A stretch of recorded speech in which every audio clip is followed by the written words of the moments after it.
Still, the reformers were hoping to have their way. Jessie Matthews describes the scene from one contemporary report of what the fast set was up to. The fast set of the 1890s, read jet set of the 1970s. The way in which the promenade of the Empire Theatre has become a rendezvous for the leaders of the fast set is scandalous. The entire area behind the dress circle is every evening filled with young persons of both sexes, intent upon seeking every new sensation, including the consumption of every known intoxicant. Many of the female visitors, unaccompanied female visitors, are no better than they should be, and it is a standing insult and affront to every decent lady that she be forced to consort with these persons. Mrs. Ormiston Chant is quite right. The laxity of the Empire's management has made it almost impossible to seek refreshment in the promenade bar without being accosted by painted, giggling girls. Since Mother Eve in the garden long ago started the fashion's been a passion. Eve wore a costume we might describe as brief. Still every season brought its change of leaf. She'd stare if she could come to town. Now what would Mother Eve think of my new Parisian gown? When I take my morning promenade, go out a fashion card on the promenade. Oh, I don't mind the nice boys staring hard if it satisfies their desire. Do you think my dress is a little bit? Just a little bit, but not too much of it. If it shows my shape just a little bit, that's the little bit the boys admire. Again, the austere General Booth was vocal as his crusade continued. Stanley Holloway, from Booth Reports of the 1898 period. When you see a girl on the street, you can never say, without inquiry, whether she is one of the most to be condemned or the most to be pitied of her sex. Many of them find themselves where they are because of a true, trusting disposition, confidence born of innocence being often the unsuspecting ally of the procuress and seducer. Others are as much the innocent victims of crime as if they had been stabbed or maimed by the dagger of an assassin.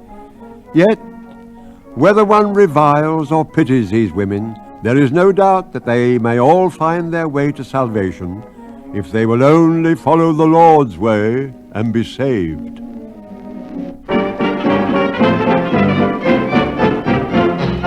Keep off my skirt, please. Mind my bustle. Oh, these 1934 merchants, they are clumsy. Not a bit like us girls of 1893. I don't mind telling you, I saw the night of day when Lottie Collins used to sing Ta-ra-ra, boom-de-ay. I wore this bustle dress and never showed any, but men would stoop to anything to prove their chivalry.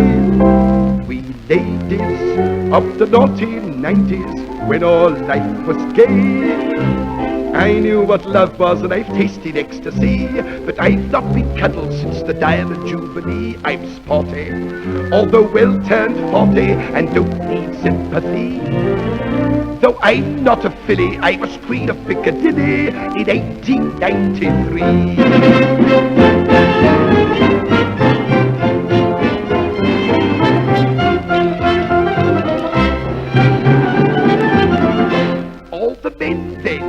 Wore a big moustache which filled us girls with glee. They may have been fickle, but they certainly could tickle in 1893. The Empire Promenade I ruled without a doubt, and when they used to close the bars, my word, I was put out. But in the race of life, the men were always kind. Our dresses handicapped us so. We girls were all behind. We ladies of the naughty 90s, when all life was gay, our clothes were composed of yards and yards of lace, but the corsets we wore always kept a girl in place. I was brought up ever so sedately for society, but I lost my position at the Earl's Court exhibition in 1893.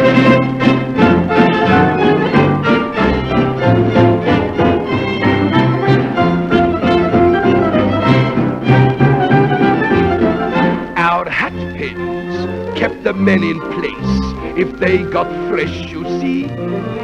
And we clung to the bustle 'cause it helped us in a tussle in 1893.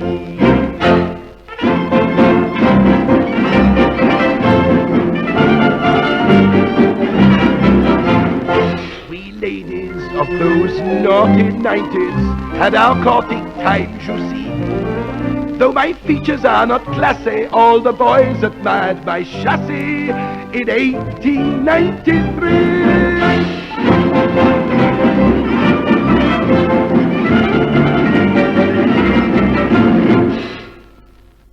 Mary Kendall was one of the other great darlings of the music halls at the turn of the century. And she was, it appears, just about all the other things that Marie Lloyd was not. Sedate, beautifully gowned, sweet-faced and sweet-voiced. There was nothing wrong with Marie Lloyd when it came to looks. Kendall was more of the girl on the Swansdown swing image of Fanny Bryce, her counterpart across the Atlantic, perhaps. And indeed, she had her greater successes with American songs. Tin Pan Alley had steam up by then, and a string of Seamus songs from expatriate Irishmen was flooding the market.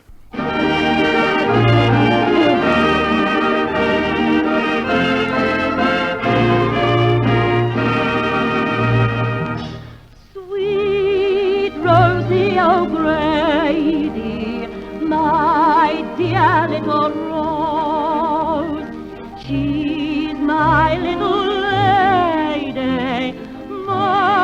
everyone knows. And when we are married, how happy we'll be, for I love sweet Rosie O'Grady, and Rosie O'Grady loves me.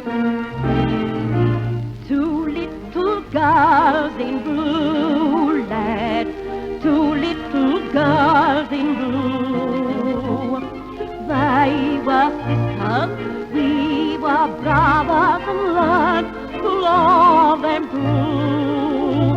But one little girl in blue, lad, who won your father's heart, became your mother. I married the other, and then we drifted apart. She was only a bird in a gilded cage, a beautiful sight to see. You thought she was happy and free from care. She's not, though she seems to be. 'Tis sad when you think of her wasted life, for youth will not mate with age. So her beauty was sold for an old man's gold. She's a bird in a gilded cage. I'll be your sweetheart if you will be mine. All my life I'll be your Valentine. Bluebells I've gathered, take them and be true. When I'm a man, my plan will be to marry you.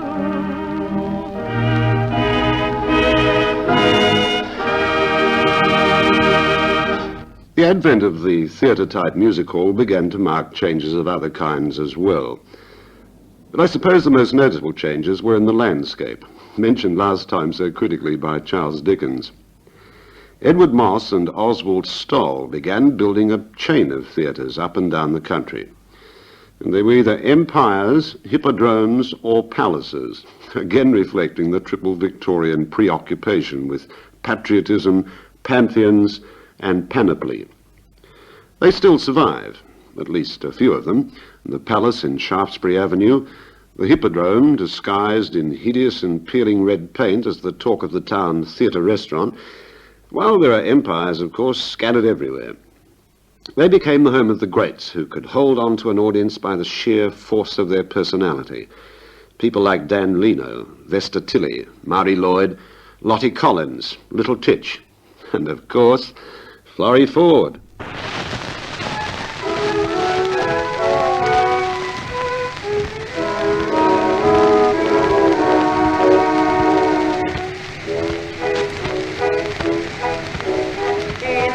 Western state of Arizona lived an Indian maid. She was called the beautiful and known as so it said. Graceful as a fawn was she, just as sweet as she could be. Eyes so bright, black as night, had this pretty little Arizonian Indian maiden.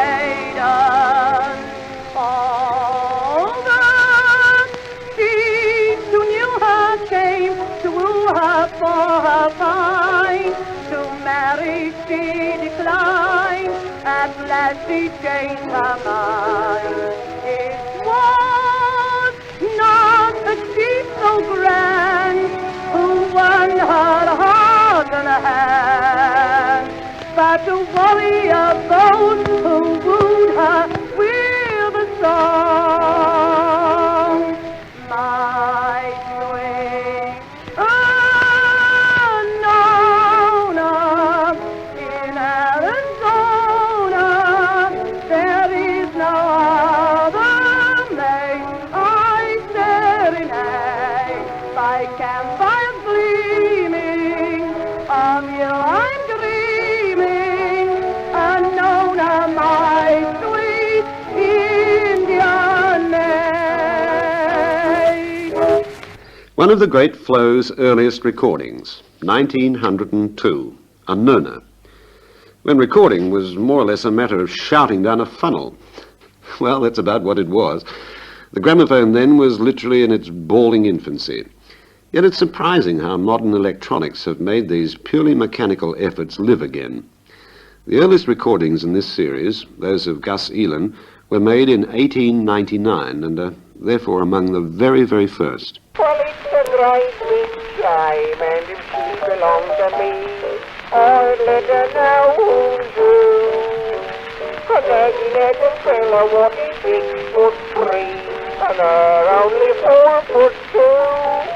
Oh, they hadn't been married not a month nor more, when underneath her bum goes Jim. Oh, isn't it a pity as the light shiver, should butter burn the light of him. Music hall was beginning by now to infiltrate other forms of entertainment, for a variety of reasons, but most noticeably pantomime, which until now had been a traditional mime show of a fairy tale and a chief attraction of the Drury Lane Theatre, especially at Christmas time. Jessie Matthews describes how modern panto evolved. It must always be remembered that halls of every type were still taboo to all unless they wished to be classed as bohemians or fast. Respectable middle-class family audiences could only see the stars of music hall at Christmas time in pantomime. It was Augustus Harris who, in 1880, banished from Drury Lane the old-fashioned pantomime performers and began to import comedians and serio-comics from burlesque and the halls, making the new form of Christmas production with its manly dame and dashingly feminine principal boy, which we now look on and call misguidedly traditional pantomime.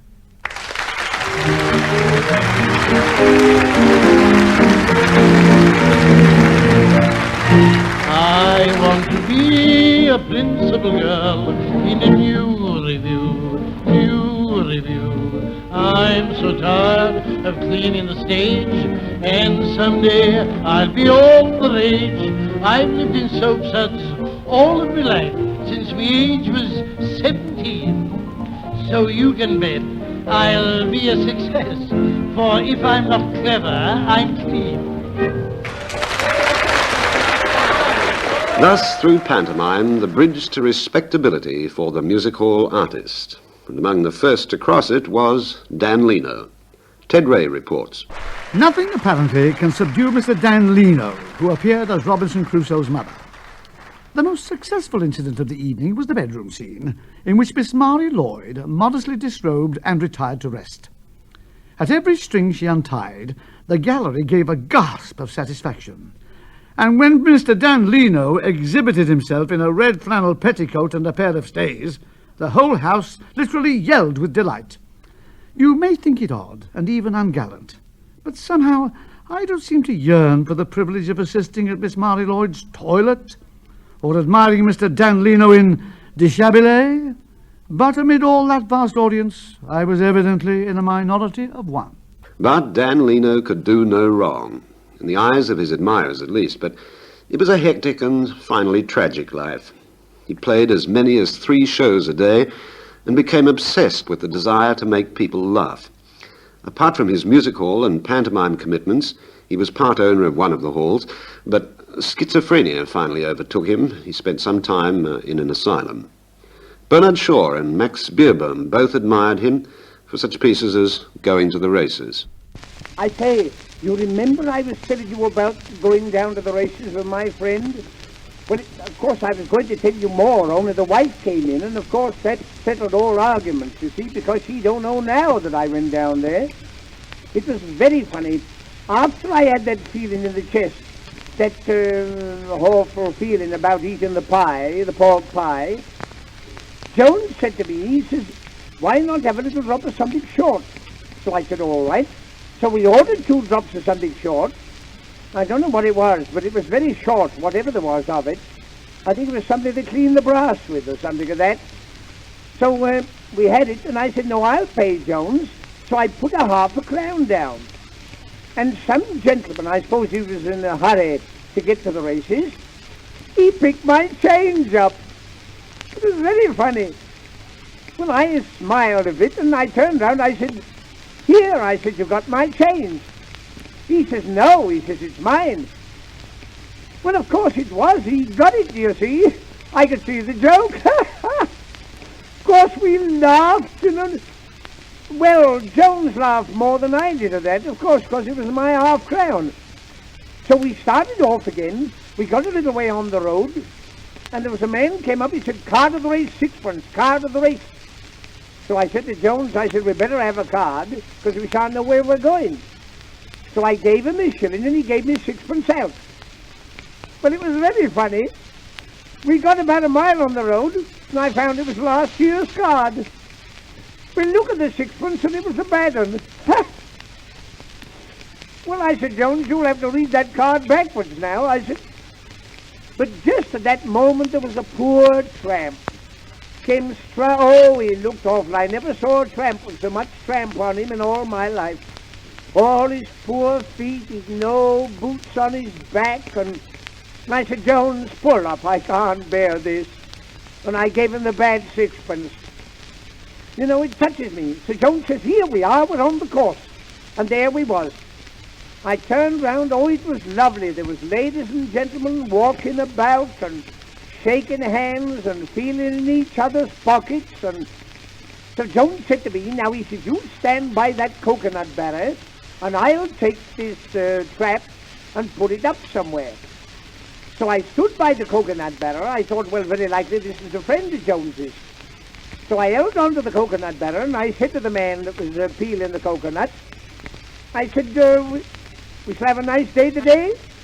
He said, yes, I think we shall, according to the look of you. So I didn't know whether to laugh at that or let it alone. So he began to move. So I stuck out of the barrel because I thought, now it's no good me losing the barrel because Jones won't know where I am. So we walked, I suppose, we walked about 4 miles. And I said, are you coming back again to the coconut man? He said, if you don't go away, he says, I shall let you have one. So I said, it's very kind of you, but I never eat coconuts.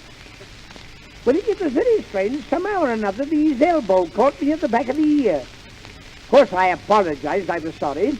And just then, at that moment, there was a gentleman came up. He says, hello, boy. He says, you're one of us, ain't you? So then I understood why we wore those big white coats.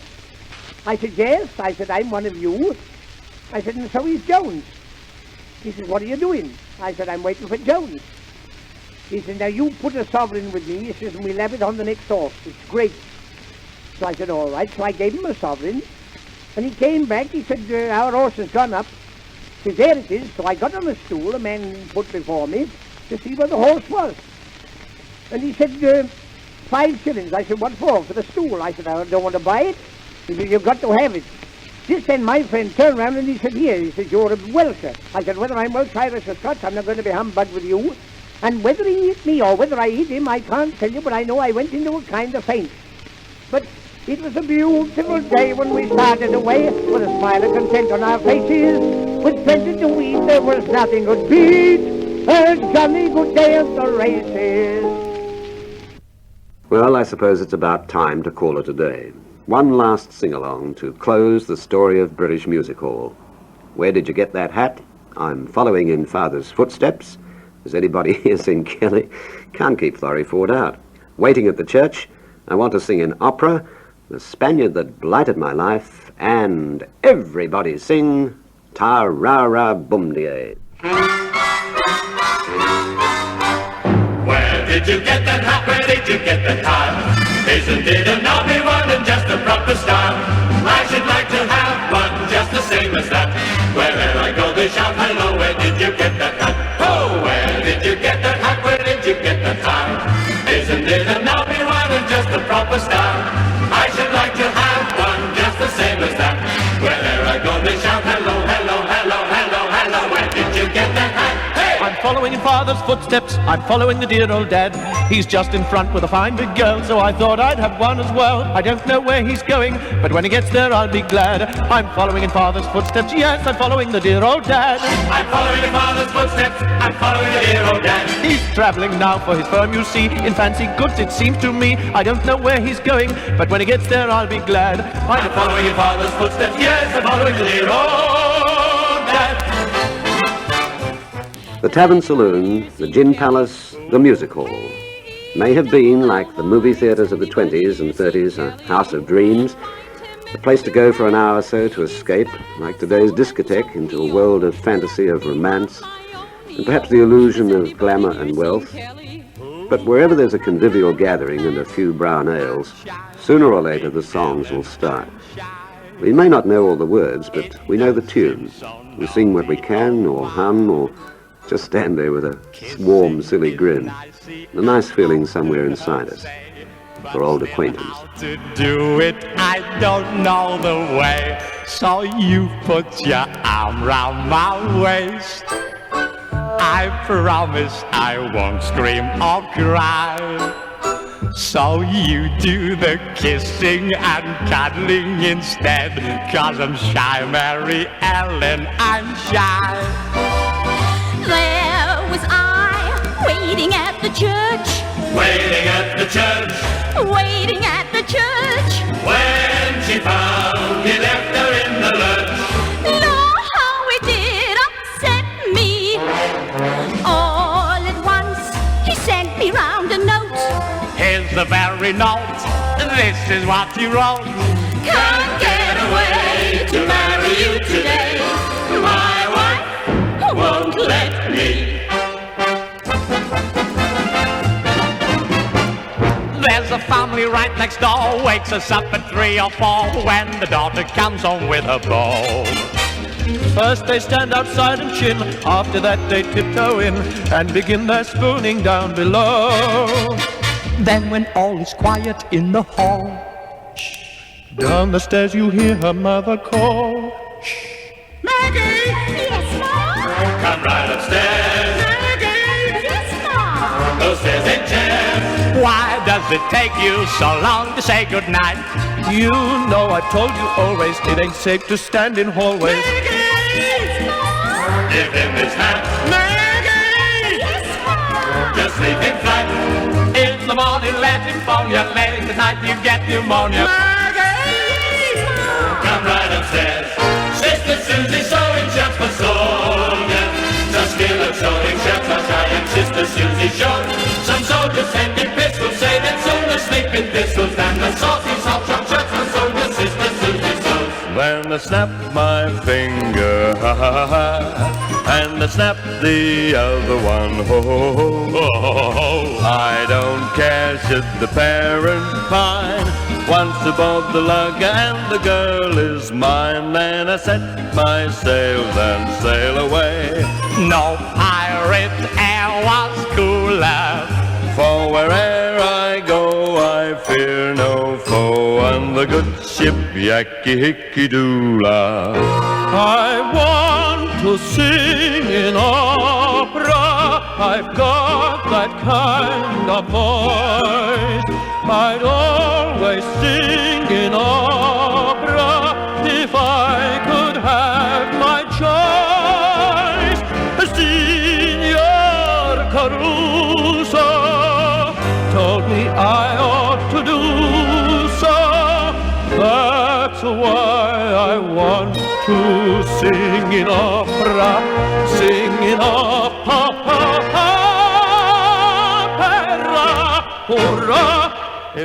The Great British Music Hall story has been made possible through the generous assistance of the Argo division of Decca Records in London, and is based on the forthcoming Argo album, Let's All Go to the Music Hall, which will be narrated by Stanley Holloway, Jesse Matthews, Ted Ray, and Sandy Powell, for whom, with producer Kevin Daly, I am deeply grateful. Recordings also came from the World Record Club's retrospect series, From Music Hall to Variety. For research and background material, I'm indebted to the British Music Hall Society, the Victoria and Albert Museum, and the Manda and Mitchinson Theatre Collection. This is Don Taylor in London. She's not too young, not too old, she's just the kind you could hold. And when we're on the spree, she'll say to me, Ta-ra-ra-boom-dee-ay, ta-ra-ra-boom-dee-ay, ta-ra-ra-boom-dee-ay, ta-ra-ra-boom-dee-ay. They're not too young, not too old, they're just the kind I could hold. And when we're on the street, they'll say to